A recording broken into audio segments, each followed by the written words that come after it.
자, 오늘 인생을 살면서 어떻게 살아야 될 것인지에 대해서 그래서 하나님 앞에 위로부터 내려온 지혜로 살라라고 하는 말씀으로 두 번째 시간입니다. 인생을 어떻게 살아야 돼요? 위로부터 내려온 지혜로 살아야 그 인생이 복 있는 인생이다 라고 하는 겁니다. 다시 한번 생각해 보세요. 인생을 어떻게 살아야 돼요? 지혜로 살아야 됩니다. 근데 그 지혜는 어떤 지혜? 위로부터 내려온 지혜대로 살아야 그 인생이 잘 사는 거다, 그 말씀이죠. 사람으로 태어났기 때문에 사람은 내 인생을 어떻게 살아야 될 것인가 라고 하는 것, 거기에 대한 관심도 많아요. 그렇죠? 그냥 동물처럼 사육당하는 것처럼 먹고 자고 그러고 죽고 그게 인생이 아니잖아요. 우리의 인생 어떻게 살아야 될 것인지, 그래서 인문학적으로도 또 철학적으로도 보면은 사람이 어떻게 살아야 되는가라고 하는 그러한 문제를 많이 다루고 있다라는 거예요.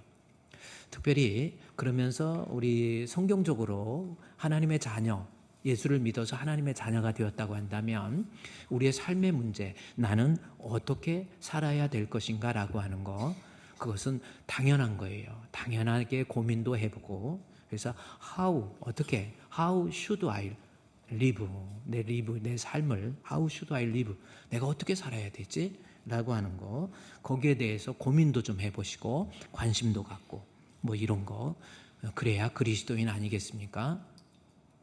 그냥 될 대로 사는 거예요? 한번 생각해 보세요. 어떤 사람은 그래요. 목사님, 호박 같은 세상 둥글둥글 살다 죽지요. 그래요. 그거 상당히 좀 그래요. 어떻게 둥글둥글 살다 죽습니까? 그게 아니에요. 우리 하나님의 자녀가 어떻게 살아야 될 것인가 라고 하는 거, 그거 대단히 중요하다, 그 말씀이죠. 예, 본문 야고보서 3장 우리 13절에서 18절까지 말씀을 제가 한 장짜리로 요약하면요, 우리 야고보서는 야고보 사도에 의해서 AD 60년 혹은 61년에 그랬죠. 세월이 많이 흘러 예수님께서 부활하시고 승천하시고 난 다음에 약 30년 정도 흐른 다음에 야고보 사도에 의해서 쓰여진 책이 바로 야고보서예요. 그런데 그 사람 세월이 예수님 돌아가시고 난 다음에 승천하시고 난 다음에 사람들의 삶이 많이 망가지고 무너지고 하나님 자녀답게 살지 못하는 거예요. 그래서 진짜 믿음이라고 하는 거, 행함이 없는 믿음은 죽은 믿음이다라고 해서 예수 믿는 사람의 삶을 지금 이야기하고 싶었던 그러한 내용들, 그것이 바로 야고보서입니다. 어떻게 살아야 내가 하나님의 자녀다운 삶이지 라고 하는 것, 거기에 대한 해답을 제시해 주고자 야고보서를 기록했다, 이렇게 생각할 수 있는 거예요. 그렇기 때문에 오늘날 우리가 예수를 믿었다고 한다면 내가 어떻게 살아야 될 것인가 라고 하는 거, 야고보서를 통해서 그 해답을 찾을 수 있다라는 겁니다. 특별히 야고보서 3장 13절부터 쭉 내려가 보면 인생을 살 때 지혜대로 살으라 라고 하는 거예요. 지혜롭게 살아야 그 인생, 결국은 18절 말씀에 13절에서 지혜와 총명, 지혜로운 인생을 얘기하면서 지혜로운 인생을 사는 사람들에게 18절 말씀에 의의 열매를 거두게 된다라는 겁니다. 열매는 열매인데 의의 열매가 뭐예요? 디카이오슈네라고 한 하나님에 의해서 규정되어진 의. 그러니까 결국 의의 열매는 하나님 앞에 인정받는 성도의 어떤 모습들, 그걸 의의 열매라는 거예요. 그러니까 세상을 사는데 지혜대로 살아야 이 험한 세상 속에서 하나님의 자녀로서의 신분도 지키고 믿음도 지키면서 결국 18절에 의의 열매를 거두어서 하나님의 심판대 앞에 섰을 때 의의 면류관, 그렇죠? 선한 싸움 다 싸우고 뭐예요? 의의 면류관 받았으리라, 그렇죠? 다시 본문 한번 볼까요? 하나님 앞에 내가 지혜롭게 살 때 13절에 결국 이 세상에 살면서 하나님의 자녀로서의 자기 신분 잃어버리지 않고 자녀다운 모습으로 살아서 하나님 앞에 가서 인정받는 알곡이 된다라는 거죠. 그래서 야고보서는 어떻게 살아야 될 것인가라는 문제에 대해서 지혜롭게 살으라는 거예요. 저와 여러분도 지혜롭게 살아갈 수 있는 저와 여러분이 되시기를 주의 이름으로 축원드립니다. 아멘. 그러면 지혜롭게 살아야 된다 그러면 또 우리말의 개념 속에서 이해를 또 잘못해가지고 그래 옳고 그름을 잘 판단해서 어떤 판단력을 가지고 살으라 뭐 이렇게 생각할 수도 있고 또 뭐 그럴 수 있어요. 그런데 본문에서는 지혜를 지혜대로 살아야 되는데 지혜를 그렇게 이야기하지 않습니다. 지혜가 뭔가에 대해서 야고보서 3장 13절 말씀에서는 지혜가 뭔가라고 하는 것에 대한 설명을 먼저 해줘요. 아가도스입니다. 선행을 보여주는 겁니다. 하나님의 뜻에 맞는 그러한 모습을 보여주는 삶, 이게 지혜로운 삶이라고 하는 거예요. 그러면서 그 지혜에 대해서 14절, 15절, 16절, 17절 내려가면서 지혜를 두 가지로 나누어서 생각하고 있습니다. 하나는 15절 말씀에 땅 위의 것이요 정욕적인 것이요 귀신의 것. 그래서 지혜는 지혜인데 땅에서 나온 지혜, 정욕적인 지혜, 지혜는 지혜인데 마귀의 정욕, 이 귀신에게 사로잡혀서 나오는 지혜, 뭐 지혜라고 표현하기도 그렇죠. 그런 지혜가 있고 이러한 지혜는 위로부터 난 것이 아니라 그러면서 16절 17절 말씀에 보면은 위로부터 난 지혜는 해서 위로부터 난 지혜가 무엇인가라고 하는 것을 설명해 주고 그래서 지혜롭게 살아야 되는데 결국은 그 지혜라고 하는 것은 위로부터 내려온 지혜대로 살아야 된다라고 하는 것, 이것이 어떻게 보면 야고보서의 전체의 내용이에요. 여러분 한번 생각해요. 야고보서 1장에서 6장까지 이렇게 기록돼 있, 5장까지 기록돼 있잖아요. 야고보서 1장에서 5장까지 내용을 통틀어서 얘기하면 행함이 없는 믿음, 관념론적으로 나 예수 믿어, 교회 다녀, 그리고 아무런 삶의 변화가 없다, 그거는 죽은 믿음, 다시 말해서 가짜 믿음이라고 하는 것을 이야기하면서 진짜 믿음은 반드시 행함이 동반되게 되어 있는데 행위가 변화되게 되어 있는데 그 행위의 변화의 구체적인 모습은 위로부터 내려온 지혜를 가지고 사는 거, 이게 바로 지혜로운 행함이 있는 성도의 모습이라고 하는 거예요. 그러면 오늘 우리가 위로부터 내려온 지혜, 즉 행하긴 행하되 이러한 위로부터 내려온 지혜대로 살아야 되는데 위로부터 내려온 지혜가 뭔가라고 하는 것, 그 내용이요 14절부터 우리 18절까지 다 나와 있어요. 위로부터 내려온 지혜가 뭡니까? 한번 여러분이 보세요. 성경을.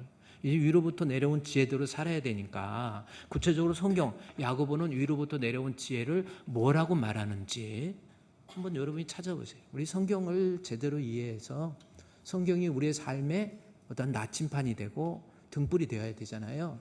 그러면 결국은 행함이 있는 믿음, 지혜대로 위로부터 내려온 지혜대로 살아야 되는데 위로부터 내려온 지혜는 뭡니까? 여러분이 한번 찾아보세요. 위로부터 내려온 지혜가 뭐예요? 위로부터 내려온 지혜가 뭐예요? 한번 얘기 좀 해봐요. 그냥 뭐예요? 성결하고 화평하고 관용하고 양순하고 긍휼하고 선한 열매 가득하고 편견 거짓 없고 화평케 하고 뭐 이런 거, 위로부터 내려온 지혜에 대해서 위로부터 내려온 지혜는 첫째는 이렇게 이야기하고 있잖아요. 그래서 어떻게 단순하게 성결, 화평, 위로부터 내려온 지혜가 성결이다 뭐 해서 성결이 뭔지 화평이 뭔지 뭐 이런 거 이야기할 수 있는데 더 중요한 거 가만히 보세요. 오직 위로부터 난 지혜 17절에 얘기하면서 15절 말씀해 보면요, 이러한 지혜는 위로부터 내려온 것이 아니다 그러면서 반어적 표현을 통해서 위로부터 나온 지혜 중에서 반드시 인식하고 깨닫고 경계해야 될 것이 무엇인가 강조하기 위해서 반대적 의미를 사용해서 위로부터 난 지혜를 우리 14절부터 설명하고 있는 거예요. 그러니까 위로부터 난 지혜는 뭐예요? 첫 번째 14절부터 나와 있다라는 겁니다. 그렇지 않습니까? 여러분이 한번 성경을 보고 도대체 이제는 위로부터 나온 지혜로 살아야 되는데 위로부터 나온 지혜는 14절에 나와 있죠. 그러나 너희 마음속에 독한 시기와 다툼이 있으면 자랑하지 말라. 또 하나는 진리를 거스려 거짓하지 말라. 뭐 이런 겁니다. 그러면 여기 14절에서 위로부터 나온 지혜를 강조하기 위해서 반어적 의미를 썼는데 따라서 위로부터 나온 지혜는 뭐예요? 한번 여러분이 요약을 해보세요. 14절에서 위로부터 내려온 지혜는 독한 시기 혹은 다툼이 있으면 뭐 하지 않는 것? 자랑하지 않는 것. 이게 위로부터 내려온 지혜입니다. 그러면 이 본문에서 오늘 우리가 좀 알아야 될 것은 독한 시기가 있으면 자랑하지 않는 것, 이것이 위로부터 내려온 지혜예요. 그러니까 반어적 표현을 통해서 강조하는 거예요. 우리가 하나님의 자녀답게 지혜롭게 사는 사람은 내 마음속에 독한 시기가 있을 때 자랑하지 않는 겁니다. 그러면 여기에서 한번 생각해 보세요. 독한 시기가 뭐예요? 독한 시기가 뭡니까? 여러분, 시기가 무슨 뜻이에요? 알긴 알겠지만 우리말로 표현하기가 참 힘들죠. 그게 독한 시기라는 겁니다. 그러면 다시 오늘 본문 15절 말씀에서 독한 시기가 있으면 자랑하지 않는 것이 위로부터 내려온 지혜인데, 시기라고 하는 것은 무슨 뜻이냐면, 좀 더 쉽게 얘기해서 우리 국어 사전에서 사전적 의미에서 좀 찾아보면, 나보다 저 사람이, 나보다 남이 잘 돼, 그리고 잘해, 그것을 싫어하고 그것 때문에 막 분노하고 격동하는 거, 그게 시기라는 겁니다. 그게 시기의 마음인지 알았죠? 그러니까 이런 공동체에서 살아가면서 가만히 보니까 나보다 쟤가 더 잘해. 그러니까 우리 이렇게, 그러니까 그걸 싫어하는 거예요. 미워하는 거예요. 어쩌다가 이제 예를 들어서 우리 교회 이렇게 신앙생활 하면서 이렇게 하다 보니까 계속 성도들 뭐 이렇게 같이 살면서 또 외부에서 오시는 분들도 있고 이러잖아요. 그러면 신앙생활도 잘하고 그러다가 외부에서 누가 와. 근데 딱 보면 보는 눈이 있잖아요. 그래서 어떻게 보면 참 우리 주풍교회야 누가 그러듯이 이쁜 사람만 뽑냐고 그러는데, 뭐 저는 그런 건 아닌데 예수를 잘 믿어서 이쁜 것 같아요. 근데 딱 보니까 나보다 이뻐. 보는 눈이 있어서 알거든요. 그러면 은근히 다른 방법으로 절대 이쁘다는 거 인정 안 해요. 여러분, 저 인정 안 하잖아요. 절대 인정을 안 해요. 저거 은근히 저것은 뭐야? 이거 눈썹을 저렇게 그렸냐? 아이고, 그렇게, 아유, 눈썹을 그려도 이 마스카라 끝을 좀 조금 올리면 더 좋을 텐데 해가지고 올리던 내리던 별 신경 쓰지 말고요. 눈썹 무진을 했거나 말거나. 그래서 뭔가가 나보다 이쁜 거 싫어해요.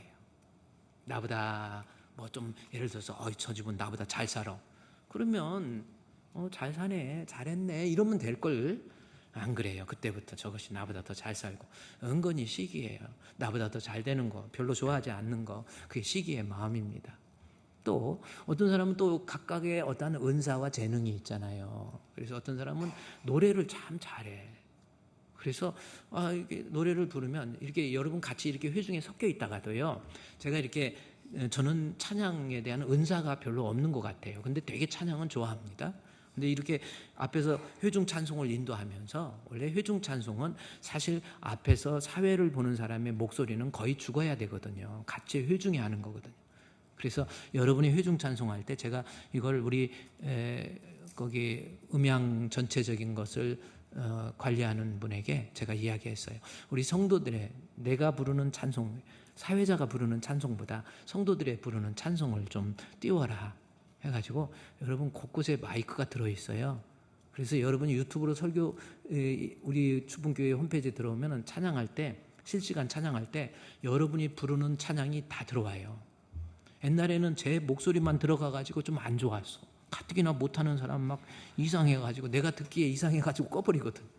그래서 제 소리는 좀 작고 회중소리. 그래서 여러분이 찬양 드릴 때 여러분의 소리가 많이 들어가고요. 이렇게 찬양하면서 잘하는 사람이 하나 둘 끼잖아요. 그럼 목소리 달라요. 전체의 분위기가 달라요. 그래서 예를 들어서 새로운 사람이 찬양도 잘하고 그래요. 그러다가 이제 성가대를 이제 하기도 하고 이제 그러잖아요. 성가대 한다. 그러면요, 어머 새로 오셨어요. 아유 집사님 반갑습니다. 근데 찬양을 딱 시켜보니 하는 거 보니까 목소리가 이건 아니거든요. 나보다 훨씬 잘하거든. 그때부터 표 안 해요. 그때부터 짜짜시 쳐다보면서 저것이 왜 왔다냐, 그리고 언제 얼마나 됐다고 성가대 앉아, 또 이러기 시작해요. 아니, 우리 교회는 안 그러는데 저 장풍교회나 조금 중풍 걸린 중풍교회 이래가지고 은근히 싫어해요. 언제 왔다고, 뭐가 똑바로 해, 이때부터 말투가 달라지는 거예요. 그게 시기입니다. 그러니까 여러분, 지금 야고보 사도가 흩어져 있는 12지파들에게 정말 특별히 교회 공동체 내에서 정말 조심할 게 뭐냐면, 나보다 잘하는 거 인정하세요. 내가 못하는 거 봉사하면 아유 집사님 권사님 잘하세요 고마워요 이래야지. 저거 끄집어 내리려고 그래가지고 잘하는 거 꼭꼭 찍고. 어렸을 때 시골에서요 닭장에다 닭을 키우면 한 30-40마리 키워가지고 저녁 때쯤 되면은 닭장 문을 열어놓고요 풀을 줘요. 그리고 조갑팽이라고 해가지고 얘네들은 모래 같은 걸 먹어야 되거든. 그래서 바닷가 주변에 가갖고 조개 껍데기 주워갖고 콕콕콕 깨갖고 나눠주면 얘는 잘 먹어요. 그럼 막 풀어주면은 막 나오잖아요. 나와서 뭐 이것도 먹고 저것도 먹고 지렁이도 잡아먹고 막 이래요. 그게 토종닭 아닙니까? 지금 저는 사료 먹여갖고 먹인 거 토종닭 아니거든. 항생제 엄청 들어가거든. 근데 이 토종닭, 그럼 닭이 30-40마리가 나와서 막 하면 얼마나 하루 종일 갇혀있다가 행복해갖고 바다닥 바다닥 해갖고 막 서로 인사도 나누고 막 그래. 근데 어떤 것은 인사 나누다가 옆에 있는 거 콕 찍어요. 또 찍고. 그럼 닭이 깜빡깜빡 쳐다보거든요. 그럼 뭘 봐? 그러고 또 찍어. 또 찍고 또 찍고. 아니 네 할 일이나 잘하지. 제가 맛있는 거 어디서 저기 있으면 끝까지 쫓아가가지고 뺏고. 결국은요 그렇게 시기하는 그러한 모습. 그래서 닭도 어렸을 때는요 고기가 없으니까 손님들 오면은 그 미역국에다가 닭고기 이렇게 손질해서 닭고기 집어넣어갖고 그 먹어요. 근데 손님이 오면은 아버지 입장에서 어느 닭을 잡을까 생각을 해요. 그러면은 첫 번째 쟤는 알 낳고 얘는 아직 어리고 저기 한데 머릿속에 딱 떠오르는 게 있습니다. 저거는 지 할 일이나 잘하지. 닭장 풀어놨더니 와서 계속 찍은데 또 찍고 멀바하고 또 찍고. 그거는요 닭 손님 오면 모가지 바로 비틀어 버려요. 비틀어가지고 가지고 차면 닭이 그냥 칵 죽어. 그 시기하고 그러다가 잡혀 죽어. 근데요 성경적으로 오늘 본문의 말씀에 야고보서 3장 14절 15절 말씀, 14절 말씀에 한번 보세요. 14절 뭐라고 그랬습니까? 위로부터 나온 지혜는요 시기하지 않는 거예요. 그런데 그 시기가 무슨 시기라고 그래서 앞에 독한 시기라고 기록되어 있죠. 왜 야고보는 시기 앞에 독한이라는 말을 왜 집어넣냐라는 거죠. 그것은 뭡니까?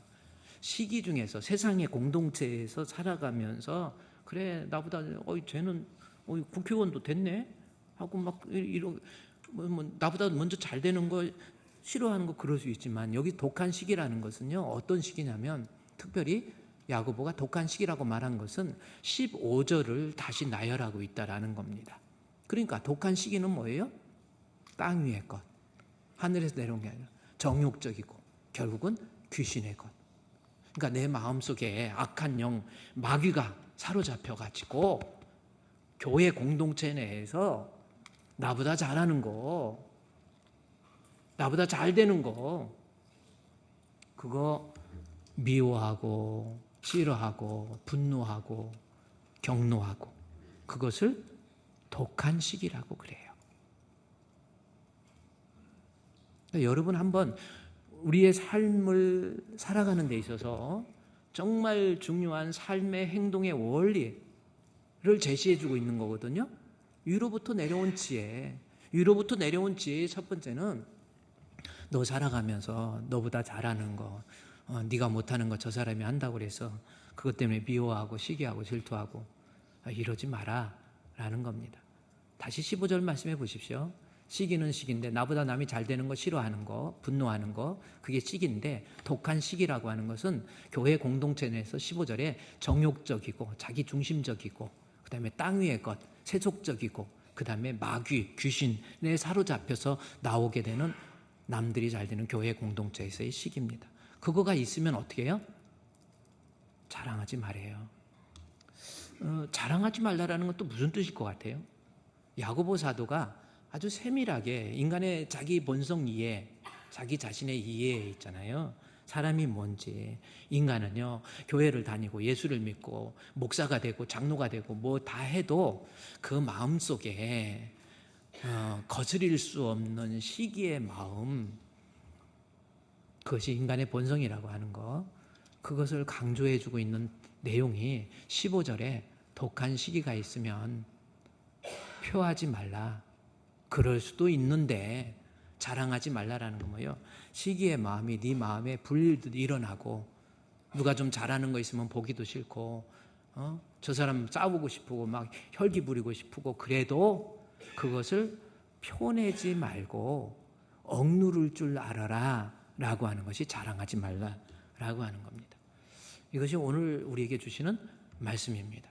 그러면 저와 여러분 예수님 믿습니까? 한번 생각해보세요. 내 자신에게 너희는 돌아봐 너희 자신이 믿음이 있는가 시험하라고 그랬잖아요. 여러분 진짜 예수 믿습니까? 예수 믿는다고 한다면 살아있는 믿음이 있어야 되는데 살아있는 믿음은 행함이 없는 믿음이 아닌 행위가 반드시 따라와야 돼요. 그 행위 중에서 위로부터 내려온 지혜라고 하는 거, 그 카테고리 속에 가장 먼저 나오는 게 뭡니까? 시기하고 질투하는 마음이에요. 그거 있으면 절대로 표하지 말라라는 겁니다. 좀 내가 손해를 보는 것 같아도 내가 좀 자존심이 문드러지는 것 같아도 그저 남들이 잘하면 잘했어요. 고마워요. 수고하셨어요. 이렇게 격려할 줄 아는 그러한 모습. 이것이 우리가 취해야 될 위로부터 내려온 지혜다라는 겁니다. 그러면 우리 한번 성경을 통해서 위로부터 내려온 지혜의 첫 번째가 시기인데 그만큼 중요하게 야고보가 다루고 있는데 그러면 성경에서 인물 중에서 시기해서 결국 그 문제로 인해서 자신이 망하고 주변의 공동체를 파괴하고 그랬던 인물은 누구이고 시기할 수밖에 없는 상황 속에서도 시기하지 않고 끝까지 하나님 믿는 믿음의 자녀로서의 신분을 지켜서 자기를 지키고 가족을 지키고 민족을 지키고 공동체를 지킨 사람이 누구인가라고 하는 것 좀 살펴봐서 우리의 삶의 현장 속에서 반드시 시기의 마음은 앞으로 제거해야 돼요. 그래야 여러분이 살게 되는 겁니다. 그러면 시기의 대명사하고 저도 생각을 해봤어요. 어떤 사람, 시기에서 망한 사람이 누가 있을까라고 하는 겁니다. 바로 사울 왕입니다. 그러면 사울 왕의 내용, 시기의 내용을 사무엘상 18장으로 여러분이 한번 넘어가 볼까요? 한번 사무엘 사사기, 룻기, 사무엘 상하, 열왕기 상하가 있는데 도대체 넘기기도 싫어하고 그러지 마시고 좀 사무엘상 18장에서 보면 18장 6절부터 우리 11절까지의 말씀을 보니까 사울 왕의 시기의 내용이 나와요. 그렇죠? 자, 사사기, 룻기, 사무엘 상하 있는데 이 사무엘 상에 나와서 등장하는 사람이 누구냐면 다윗이 등장하고 그 다음에 사울이 등장을 해요.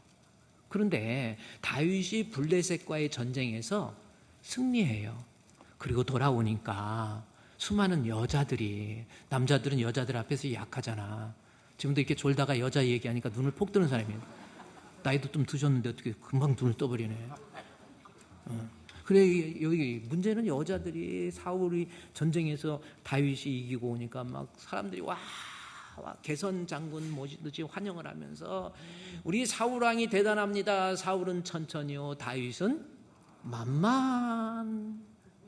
그러니까 막 사울의 마음속에서 거기 보세요. 8절 말씀 사울이 그 말에 불쾌하고 그랬죠? 그리고 노하는 건데 그냥 노하는 심히 노하는 거예요. 이게 시기의 마음입니다. 그렇죠? 아니 저것이 나보다 잘하네. 어떻게 저것이 1인자가 됐어? 어떻게 나보다 더 여자들이 쟤를 막 더 막 칭찬을 해줘?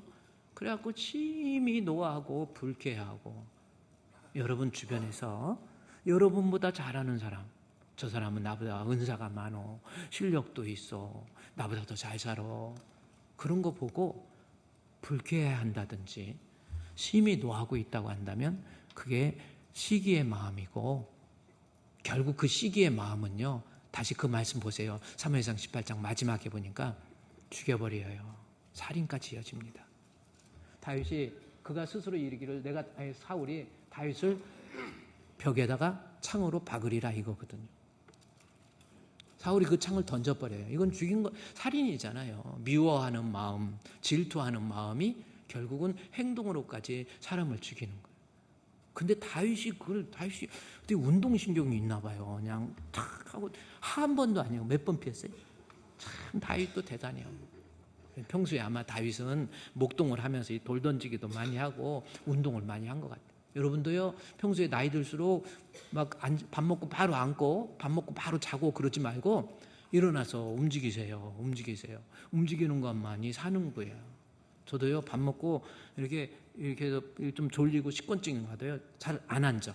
그래서 10분이라도 서서 운동하면 그게 당뇨병 걸린 사람이 1시간, 밥 먹고 1시간 이전에 앉거나 누우면요, 당뇨병 약에 별거가 없다라는 거예요. 일어나서 그냥 뛰세요. 걸으세요. 크게 뛰려고도 하지 마세요. 까치발, 정 힘들면 까치발이요. 저기 발목 근육이랑 종아리 근육을 해가지고 당을 분해시키는데 아주 좋거든. 까치발로 이렇게 뛰세요. 아름다운 이 강산을 지키는 우리 사나이 기백으로 오늘을 산다. 폭탄의 불바다를 무릅쓰고서 고향 땅 부모 형제 평화를 위해 전우여 내 나라는 내가 지킨다. 멸공의 횃불 아래 오늘을 산다. 당뇨가 한 10%는 떨어져. 그냥 운동이 이게 참 중요한 거예요. 다윗이 그러니까 그냥 2번 피하잖아요. 저도 사실 지난주에 우리 권사님하고 뭐 있어갖고 식사할 일이 있어갖고 식사하고 그다음에 앉지 않잖아요. 그래서 식사하고 좀 걷고 싶어가지고 이렇게 좋은 계단 이렇게 만들어 놓은 데를 이렇게 걸었어. 걸었는데 밤이니까 내려오다가 보니까 이 계단이 폭이 있어야 되는데 이 계단 폭을 좁게 만들어 놓은 거예요. 근데 어두우니까 내려오다가 거기서요 한 계단 10개 정도 돼. 거기서 헛디디면서 댕글댕글 펑펑펑펑 하고 떨어져 밑에 떨어졌어. 그게 지난주 목요일이야. 며칠 안 됐어.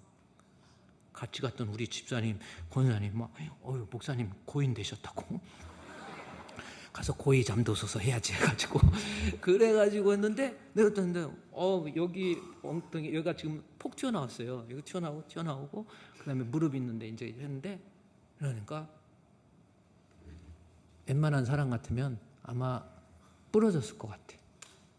저는 또 평소에 운동을 해서 딱 이게 몸의 균형이 떨어지는 그 순간 일단 체중을 낮추는 거야. 쫙 주저앉아요.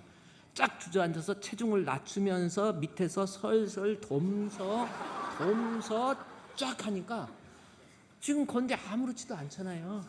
여기는 물리적으로 부딪힌 거는 부딪힌 거고 그리고 이게 기적이고 다윗이 지금 17 여기 사무엘상 지금 그게 문제가 아니고 사무엘상 18장에 보세요. 여러분 시기라는 것이 이렇게 무서운 거예요. 시기라는 것이 사무엘상 18장 18절 말씀에 8절 말씀에 심히 노해버려 불쾌해.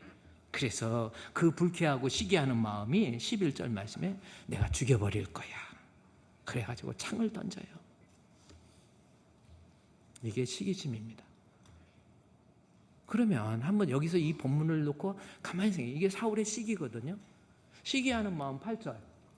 결국 사람을 벽에다 박아 죽여버린다는 거죠. 미워하는 마음. 저것이 왜 나보다 잘해? 죽여버리는 거예요.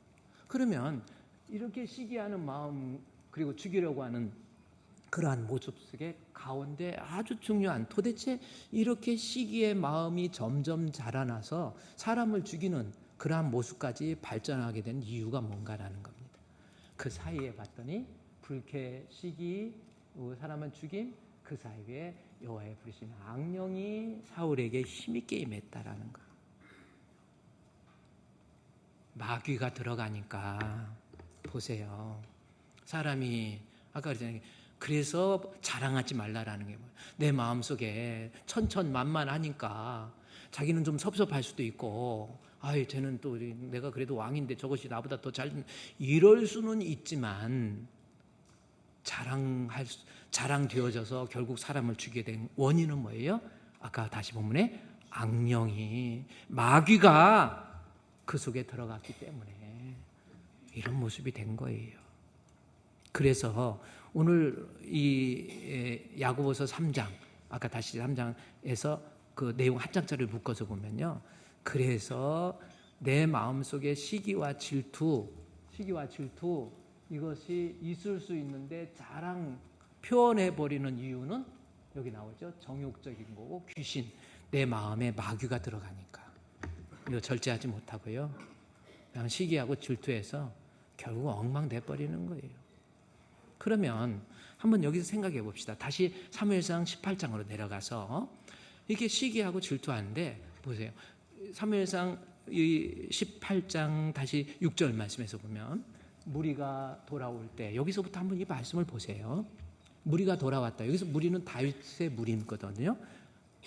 무리가 어디서 돌아왔는지 때를 나타내는 관계부사를 잘 해석해야 어떤 성경 연극을 보더라도요 뒤에 배경이 뭔지를 뭐 초가집이 있는지 기와집이 있는지 달이 떴는지 이것은 그 연극을 나타낼 때 앞에서 배우들이 하는 것이 어떤 의미인가를 벌써 배경적으로 보여주는 거잖아.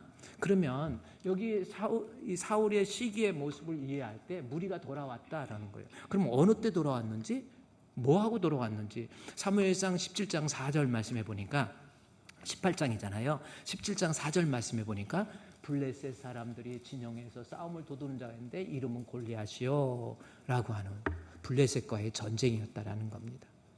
그럼 이스라엘에게 있어 블레셋은 어떤 존재예요? 그러면 이 시대가 다윗 시대잖아. 그러면 지금부터 2000년 전에 예수님부터 1000년 전이 다윗이거든요. 그러면 지금부터 3000년 전의 세계로 들어가 보면 블레셋이라는 나라는 엄청난 나라예요. 제가 물론 다윗보다 조금 남북 왕조 지도 한번 제가 보여주시면요. 이 다윗의 왕조 때 엄청난 나라가 이 블레셋이라고 하는 나라입니다. 지도를 한번 띄워서 이렇게 보면요. 바로 이거예요. 이때 당시 북쪽 이스라엘, 그랬죠? 이스라엘 왕국, 그다음에 남쪽 유다, 이만큼 남북이 나눠져 있었거든요. 그러면 남북이 나눠질 때는 언제냐면 다윗 이후에 솔로몬 다음에 여로보암, 르호보암으로 나눠졌단 말이에요. 그러니까 약 지금부터 한 50년 정도는 빼고 봐야 됩니다. 어쨌든 다윗 시대 때 이때 블레셋 이때 당시에 이스라엘 남쪽 북쪽으로 나눠졌던 이스라엘이 있고 남쪽에 에돔이 있고 그다음에 모압이 있고 그다음에 암몬이 있고 그다음에 다마스커스 그 시리아죠. 다마스커스 시리아가 있고 그다음에 여기는 페니키아죠. 페니키아 두로와 시돈 대단한 나라였어요. 이렇게 이스라엘의 나라가 이렇게 돼 있는 거예요. 이렇게. 근데 이게 블레셋이라는 여기 블레셋 팔레스타인 나오잖아요. 블레셋이라는 단어의 영어적 발음이 팔레스타인이에요. 이 팔레스타인이라는 지금도 이때 당시도 이스라엘을 엄청나게 괴롭힌 거예요. 철기 문화로 문명을 가지고 있었던 대단히 지중해 연안에 있던 호전적인 민족이 블레셋이에요. 블레셋 이길 수가 없어요. 싸워서 이길 수가 없어요. 블레셋이 얼마나 강한 민족인지 이것이 이스라엘을 계속 괴롭히는 거예요. 여기 지중해 해상을 점령해가지고 내륙 국가가 되는 것보다는 해상 국가가 돼요. 해양 국가가 될 때 나라가 발전하잖아요. 여기는 아주 대단한 나라. 그래서 이스라엘을 괴롭히고 힘들게 한 나라가 블레셋. 여기 팔레스타인이라고 써 있죠. 팔레스타인. 이스라엘을 두고두고 괴롭힌 나라가 팔레스타인. 지금까지도 팔레스타인이라는 거예요. 이스라엘이 결국 아수르에 의해서 바벨론을 멸망시킨 페르시아에 의해서 페르시아에 멸망시킨 헬라에 의해서 헬라에 멸망시킨 로마 제국에 출현해가지고 결국은 이스라엘을 완전히 멸망시키죠. 로마는 AD 그러니까 기원전 100년 카이저가 등장해서 장군이었는데 또 기원전 27년에 카이저의 양아들이었던 옥타비아누스가 로마의 초대 황제가 돼요. 그것이 기원전 27년입니다. 황제가 되고 난 다음에 이스라엘도 다 흡수했어. 근데 이스라엘은 항상 시오니즘을 가지고 그들에게 율법 토라가 있어가지고 웬만해서 나라에 굴복을 안 해요. 그래서 이스라엘이 안 되겠다 해가지고 AD 70년에 이 베스파시아누스라고 하는 이스라엘의 황제의 아들이었던 티투스, 그때는 디도 장군이었죠. 장군을 갖다가 보내가지고 AD 70년에 이스라엘을 멸망시켜 버렸어요. 그리고 이스라엘을 막 꼼짝 마사다 전쟁이라 해가지고 마사다에서 전투해서 꼼짝 못하게 했는데 그래도 자기들의 민족성을 끝까지 지키는 거예요. 그래서 이것들 안 되겠다, 도저히 안 되겠다 해가지고 AD 135년도 혹은 136년도거든요. 로마가 안 되겠다 해가지고 로마가 군대를 가지고 오현제 시대였거든요. 그때는 로마의 오현제. 그래가지고 제2대 황제였던 그 사람이 오현제 때 2대 황제가 들어가가지고 이스라엘을 도대체 이건 귀찮아서 안 되겠어요 하고 완전히 멸망시킵니다. 그래가지고 너희들 전부 나라를 흐트러 버려요. 그리고 이스라엘이라는 이름도 못 쓰게 만들어요. 이스라엘 없어져 버렸어요. 그게 AD 135년도예요. 그리고 가만히 보니까 팔레스타인이 살고 블레셋이 살고 있었잖아요. 그래서 이스라엘 이름 없애버리고 이제는 이 지역이 팔레스타인 땅이 돼버린 거예요. 그래서 팔레스타인으로 이름 바꾼 거예요. 그때 AD 135년에 이스라엘이 흩어져 갖고 1년 2년 계속 하다 1000년 2000년 되고 난 다음에 1945년 영국의 승인하에 이스라엘이 독립을 해서 팔레스타인 땅에 와갖고 우리 땅이야 니네 나갑니까? 안 나가지. 팔레스타인이라는 나라가 있는데 안 나가고 막 이들이 뭔데 나가라고 하냐고 힘으로 영국과 미국의 등을 얻고 결국은 제1차 중동전쟁, 2차 중동전쟁, 3차 중동전쟁 해가지고 결국은 팔레스타인 어떻게 해요? 다 죽일 수는 없어. 그래가지고 밀어붙이는 거예요. 어디로 밀어? 니네 옛날에 블레셋이었잖아 해가지고 아까 지도 한번 보세요. 그래서 이쪽으로 밀어버려. 여기다 밀어버렸어. 해안가에. 이게 지금의 가자 지구입니다.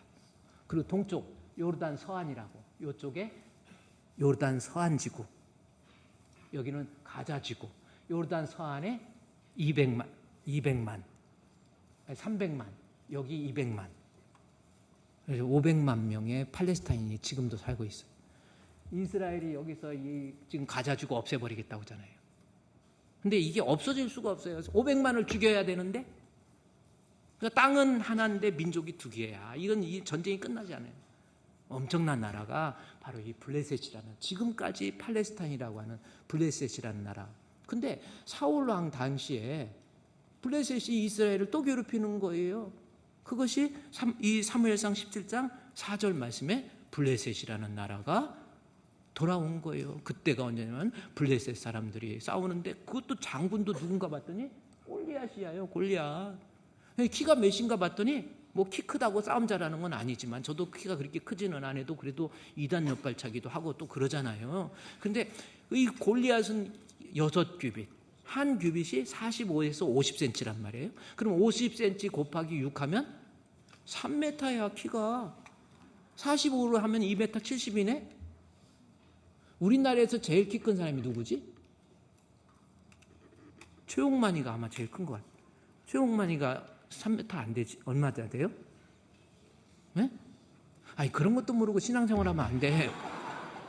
최용만이가 2m 몇이 될 거예요. 오늘 일부 예배 때는 내가 물어보니까 알더라고. 2m 한 10인가 20인가 될 거예요.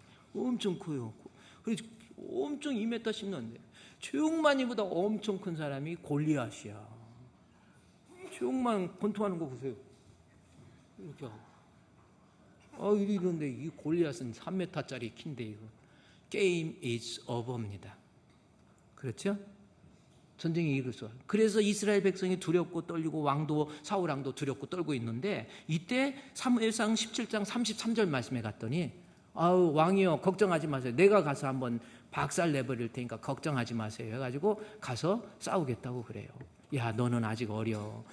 골리앗은 용사야. 아니에요 제가 가겠습니다. 그래가지고 45절에 갔더니 가갖고 골리앗한테 그냥 군복도 안 입었어. 가가지고 골리앗한테 너는 칼과 창과 단창으로 내게 오거니와 나는 네가 모욕하는 이스라엘의 군대 하나님의 이름으로 나간다 해가지고 그냥 앞에서 담대하게 뭐 싸울 것도 없어. 주머니 이 포켓짐 주머니 꺼내가지고 이 사무엘상 17장 49절 말씀에 보니까 가가지고 손에 주머니에다가 물맷돌 꺼내갖고 이거 잘 돌려야 돼. 이게 그냥 되는 게 아니에요.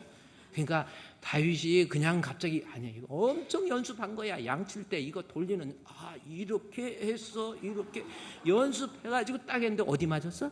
이마에 맞아서 떨어져 죽어요. 그래서 전쟁에서 승리했더니 사무엘상 18장 6절 이제 보세요. 거기에 보세요.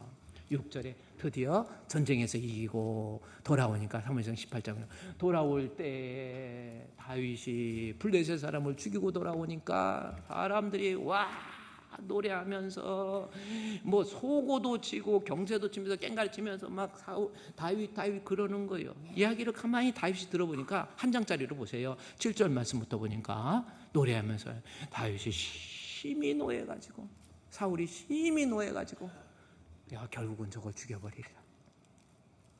근데 그 원인이 뭐라고 했어요? 악령이 들어가는 거예요. 내가 미워하는 마음, 시기하는 마음, 질투하는 마음, 거기에 귀신적인 것, 마귀가 들어가 버려요. 그러다 보니까 결론은 어떻게 됩니까? 사울왕이 나중에 그 다음 절 말씀해 보세요. 나중에 사무엘상 18장에서 스스로 박으리라 하고 있는데 10절 말씀에서 보세요. 시기하고 질투하는 마음 들어가니까 어떻게? 이거 어떻게? 그 이튿날 하나님께서 부리신 악령이 사울에게 힘있게 내리니까 정신없이 떠들어댄다. 이게 뭐예요? 조금 표현이 그렇지만 미쳐버려요. 시기하는 마음은 결국 자기 자신을 미치게 만들어버려요. 계속 누구를 저거 시기하고 있잖아요. 정신적으로 미쳐버려요. 자기를 무너뜨리는 거잖아요. 여러분 시기하면 나를 무너뜨리는 거예요. 정신적으로 막 그래서 늘 이상해 저 사람. 그리고 나중에 막 말도 바뀌어요. 막 그걸 저것이 막 했다 했대요. 그래서 막 뭐 달라 어떻게? 그래서 자기 자신이 정신병 걸려버려요. 그것뿐입니까? 시기하는 마음 때문에 하나님이 버려버려요. 사무엘상 28장 6절에서 7절 말씀해 보니까 28장 6절에서요. 하나님 예배 드리는데 하나님 예배 안 받아. 그러니까 점쟁이 쫓아가잖아요. 엔돌에 신들린 여인 가가지고 신이시여. 교회를 다니는데도 마음속에 시기하는 마음이 있으니까 예배 오는데 하나님 예배 안 받아요. 예배 안 드려요. 그냥 계속 졸기나 하지 예배 안 드려요. 하나님을 버려버리니까 악령이 들어가니까 말씀 들으려고 하지도 않고요. 하나님이 만나주지도 않아요. 그걸로 끝납니까? 사무엘상 마지막 31장에 가서 1절부터 쭉 내용을 보니까요. 시기의 결과가 어떻게 됩니까? 블레셋 사람 해가지고 결국은 본인 자살하잖아. 두려워 감행하지 못한 사울이 자기의 칼을 뽑아서 그 위에 엎드러져 버려요. 결국은 비참한 죽음을 맞이해요. 그걸로 끝납니까? 나만 망하는 것이 아니라 시기의 결과 자식들 보세요. 아들 요나단이 있죠. 아비나답이 있죠. 말기수아가 있죠. 이 좋은 아들들 아버지가 그 시기의 마음으로 인해서 아버지가 미쳐버리고 하나님 앞에 버림받고 본인 자살할 뿐만 아니라 아들들도 비참하게 되고요. 또 하나 더 중요한 거 공동체가 무너져 버려요. 블레셋 사람이 이스라엘을 침해해 이스라엘 블레셋 사람들 앞에서 도망하여 엎드러져 죽어요. 공동체 무너지잖아요. 여러분 마음속에 지금 시기의 마음 반드시 정복하고 가야 돼요. 살리에르 증후군을 앓지 마세요. 살리에르 증후군이 뭔지 아십니까? 볼포강 아마데우스 모차르트 영화 아세요? 그 영화에 보면 살리에르가 나와요. 살리에르는 어떤 살리에르라는 사람은 어떤 사람이면 궁중 악장이에요. 루이 15세 그 궁중에서 이 노래 그때 18세기에 엄청난 노래 하이든도 18세기 사람이지. 그다음에 핸델도 17세기에 나왔지만 18세기에 주로 활동을 하잖아요. 그다음에 모차르트, 베토벤, 하이든 뭐 다 18세기. 그러니까 18세기 때 음악에 있어서 중요한 음악가들이 거기 다 모여 있는 것 같아. 요즘은 안 나타나잖아. 그때 18세기에 이게 참 대단한 거예요. 근데 이 살리에르라고 하는 사람은 궁중 악장인데 자기가 인정받고 대단했어요. 그런데 어느 날 모차르트가 나타나는 거야. 여러분 그거 보셨습니까 영화? 그냥 모차르트 나는데 애가 좀 못난 것 같아. 모차르트는 7명의 가족 중에서 5명 죽고 누나하고 모차르트만 남았거든. 근데 이 모차르트가 보통 천재가 아니에요. 누나가 이 아버지가 궁중 부학장이었잖아요. 모차르트의 아버지가 그랬잖아요. 그랬더니 나는 그런 거 몰라요. 그냥 그렇게 해. 근데 누나가 이거 음악적인 건 타고나잖아요. 누나가 피아노를 딱 치는데 3살 때 실제로 있었던 겁니다. 3살 때 이제 걸어다니기도 힘든 애가 피아노에 앉혀놨더니 악보도 없이 누나가 연주했던 걸 그대로 연주해요. 신동이 있죠. 4살 때 작곡한 거 유튜브에 한번 들어보세요. 4살 때부터 작곡해요. 600곡이라고 하는 곡을 클래식 작곡합니다. 대단한 사람. 그런데 살리에르가 궁중악장이었는데 어느 날 황제한테 자기가 저기 했던 거를 궁중악장한테 그 황제한테 들어줬는데, 그런데 모차르트가 밖에서 아하하하 오고 들어와요. 들어와가지고 탁 치는데 궁중악장이 그때부터 야 저거 대단한 놈이네. 그가 반기고 간 악보를 보고요 깜짝 놀래요. 내가 죽여버릴 거야. 왜 쟤한테는 하나님 앞에 가서 그래. 신앙도 망가지잖아요. 하나님 앞에 가. 하나님 왜 나에게는 저 모차르트와 같은 천재적 기질이 없이 들을 수 있는 귀만 주셔서 나로 하여금 답답하게 하십니까? 그리고 모차르트를 암살해버려요. 물론 이거는 그때부터는 이제는 꾸며낸 허구지만 이제 모차르트를 죽여버리고, 그리고 본인은 나중에 정신병 걸려가지고 떠돌아다니면서 결국 죽게 돼요. 잠깐 뮤지컬 한번 볼까요? 제가 살리에르 증후군 한번 여러분이 이 안에도 살리에르 증후군 가지고 있는 사람이 있다면 보세요. 틀어주세요. 한번 뮤지컬.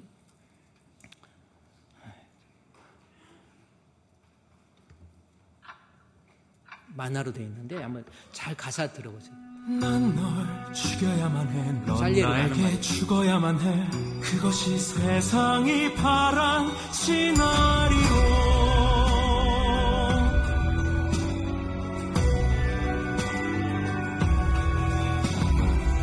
미움의 무게가 얼마나 잔혹한지 아는가.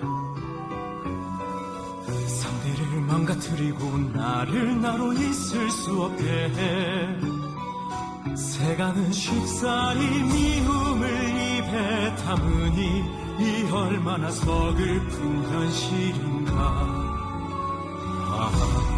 널 넘어설 순 없었지만 결코 미워하지 않았노라.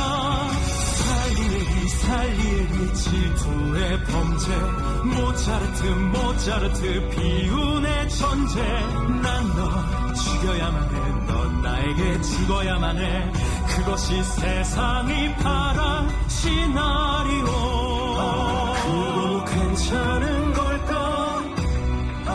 넌 이미 죽어버렸어. 재미난 다시 배신이 따윈 것이 없겠지만 난 널 미워하지 않았노라. 레퀴엠 아에테르나 도나 에이에스토미네.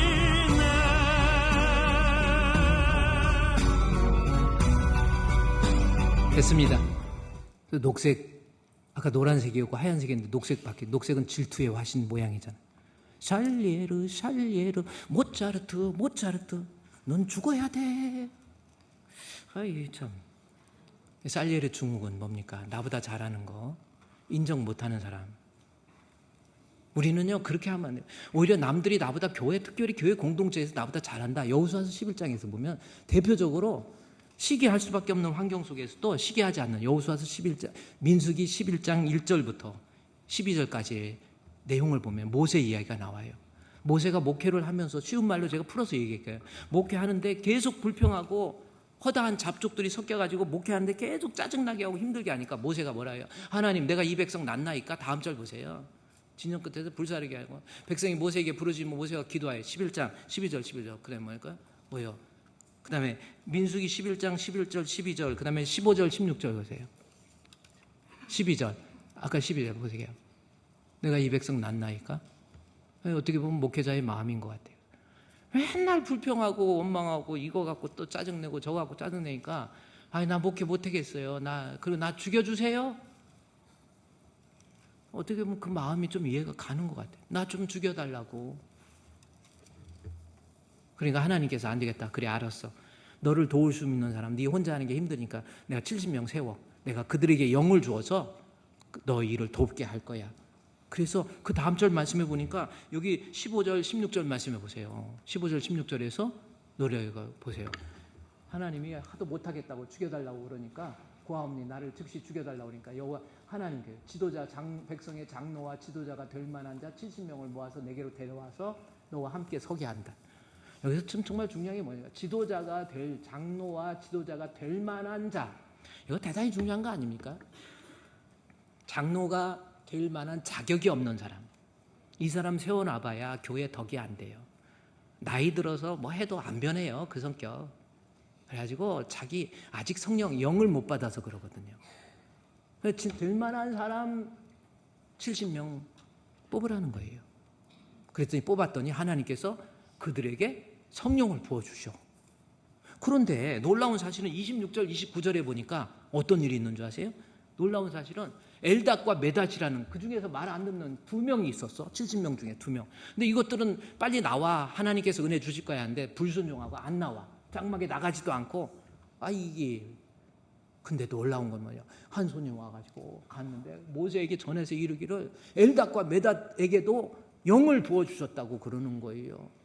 아니, 저렇게 말도 안 듣고 바보 같은 사람한테 엘닷과 메닷에게 성령을 주셔? 아이고, 어떻게 그럴 수 있지? 28절에 택한 자 중 한 사람, 모세를 섬기는 눈의 아들 여호수아 나오죠. 여호수아가 모세요, 이럴 수 없습니다. 이건 말도 안 됩니다. 저것들 엘닷과 메닷, 저건 있을 수 없어요. 잘라버리세요. 그때 모세가 29절에 중요한 말씀을 해요. 모세가 그에게 이르되 내가 나를 두고 시기하느냐. 그러면서 여기 내가 나를 두고 시기하느냐, 우리말로는 그냥 돼 있는데 히브리어 원어에 보면요, 강하게 책망해요. 너 지도자잖아. 너 내 뒤를 이어서 2인자잖아요. 너 지도자가 시기하니? 너 그러다가 너도 망하고 내 자손도 망하고 공동체를 무너뜨려. 네가 어떻게 시기하느냐. 강하게 책망을 합니다. 여호수아가 그 상황 속에서 하나님 앞에 정신이 번쩍 든 거예요. 내가 주의 일하면서 남이 잘하는 거, 남이 잘 되는 거 내가 시기하는구나. 이걸 깨닫고 그때부터 자신을 굴복시키고 주의 일하면서 다 남을 먼저 앞세워요. 거기에 대한 대표적인 모습이 뭐냐면 여호수아서 19장 49절에서 내용의 말씀에 보면은 이제 여호수아가 나라를 다스리고 가나안 땅을 정복하면서 여호수아서 19장 49절 50절 2절 말씀에 보니까 뭐 하겠어요? 땅을 분배해요. 땅을 분배하는데 어떻게 분배해요? 이스라엘 자손 중에 경계를 따라서 그 땅을 나눠주기를 마치고 자기 중 눈의 아들 여호수아의 아버지가 누구예요? 이름도 유혹이시. 눈의 아들 여호수아에게 기업을 줬는데 세상에, 여호수아는 누굽니까? 이스라엘의 지도자 아닙니까? 가나안에서 정복 싸움할 때 광야에 있는 사람 다 죽고 나이도 제일 많아요. 지도자예요. 정복 전쟁에서 모든 것을 다 했던 사람입니다. 그런데 땅 나눌 때 여호수아가 요구한 게 어디예요? 에브라임 산지. 좋은 땅 아니에요. 남들 좋은 거 다 주고 나머지 딥나세라가 그냥 단순하게 그게 아니. 지도 한번 보여줄까요? 딥나세라가 어디예요?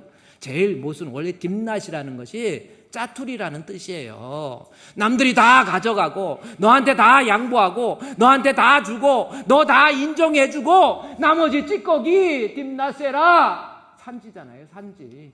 여기서 뭘 농사를 짓고 뭘 목축을 하겠습니까? 어떻게 살겠습니까? 그래, 나는 망가져도, 나는 연약해도, 나는 양보해도 네가 잘 된다면 그것을 인정해버려요. 이게 여호수아 아닙니까? 그래서 여호수아를 통해서요, 하나님께서 이루고자 하는, 그러더니 결국 여호수아를 통해서 뭐가 됩니까? 여호수아가 살지요. 가족이 살지요. 에브라임이 살지요.